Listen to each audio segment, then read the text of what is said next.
ಕನ್ನಡ ಚಿತ್ರರಂಗಕ್ಕೆ ಇವತ್ತು 90 ವರ್ಷಗಳಿಗಿಂತಲೂ ಹೆಚ್ಚಿನ ಇತಿಹಾಸವಿದೆ.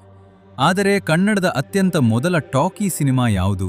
ಅದರಲ್ಲಿ ಹೀರೋ ಆಗಿ ನಟಿಸಿದವರು ಯಾರು ಗೊತ್ತಾ? ಅವರೇ ಕನ್ನಡದ ಮೊದಲ ಸೂಪರ್ ಸ್ಟಾರ್ ಮತ್ತು ಚಿತ್ರರಂಗದ ಭೀಷ್ಮ ಎಂ.ವಿ. ಸುಬ್ಬಯ್ಯ ನಾಯ್ಡು. 1896ರಲ್ಲಿ ಮೈಸೂರಿನಲ್ಲಿ ಜನಿಸಿದ ಸುಬ್ಬಯ್ಯ ನಾಯ್ಡು ಅವರಿಗೆ ಬಾಲ್ಯದಿಂದಲೇ ನಾಟಕ ಅಂದ್ರೆ ಪ್ರಾಣ. ಅದ್ಭುತ ಶಾರೀರ ಮತ್ತು ಗಂಭೀರರ ನಟನೆಯಿಂದ ಅವರು ರಂಗಭೂಮಿಯಲ್ಲಿ ಅಧಿಪತಿ ಎನಿಸಿಕೊಂಡರು. ಗುಬ್ಬಿ ವೀರಣ್ಣನವರ ಕಂಪನಿಯಲ್ಲಿ ಅವರು ನಟಿಸುತ್ತಿದ್ದ ಶ್ರೀಕೃಷ್ಣ ಗಾರುಡಿ, ಭೂಕೈಲಾಸ ನಾಟಕಗಳನ್ನು ನೋಡಲು ಜನ ಮುಗಿಬೀಳುತ್ತಿದ್ದರು. 1934ರಲ್ಲಿ ಕನ್ನಡದ ಮೊದಲ ಟಾಕಿ ಸಿನಿಮಾ ಸತಿಸುಲೋಚನಾ ತೆರೆಗೆ ಬಂತು.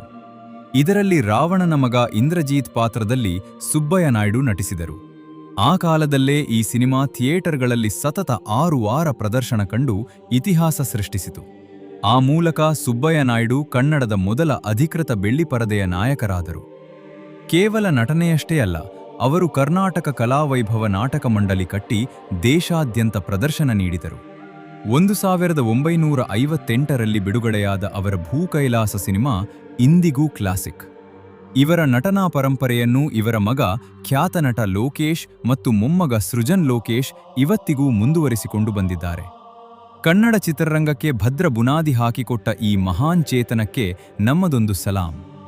ಎಮ್ಮೆ ಕಾಯುತ್ತಿದ್ದ ಸುಬ್ಬಯ್ಯ ನಾಯ್ಡು ರಂಗಭೂಮಿ ಮತ್ತು ಸಿನಿಮಾಗಳಲ್ಲಿ ಮಿಂಚಿದ್ದೇಗೆ ಎಂಬ ಸುಬ್ಬಯ್ಯ ನಾಯ್ಡು ಅವರ ಸಂಪೂರ್ಣ ಜೀವನ ಚರಿತ್ರೆಯ ವಿಡಿಯೋವನ್ನು ನಮ್ಮ ಯೂಟ್ಯೂಬ್ ಚಾನೆಲ್ನಲ್ಲಿ ಅಪ್ಲೋಡ್ ಮಾಡಲಾಗಿದೆ.